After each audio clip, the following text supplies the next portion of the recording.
Hello and welcome to the AQRR dashboard tutorial. To access the dashboard, you will need to log in to AQRR Compliance Reporting. From the homepage, select the AQRR Compliance Reporting button and enter your login information when prompted. Once you've logged in, you'll be taken to the dashboard. You can return to the dashboard from any page using the link in the top ribbon.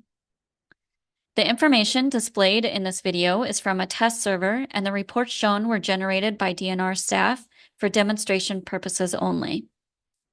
The dashboard is made up of 3 sections. At the top is a button to upload compliance reports. Below that is a grid displaying reports that have been uploaded. You can edit and submit these reports by clicking on the View button to access the compliance report detail page. You can also access uploaded documents by clicking on the file icon. The bottom grid provides a history of reports that have been submitted using AQRR. To view the compliance report detail of these submitted reports, you can also select the View button.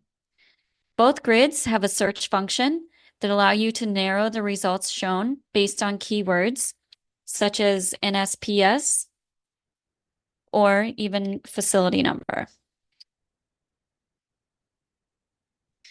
If you need additional information, please see the AQRR External User Guide or email the AQRR Help Desk at aqrr@dnr.iowa.gov.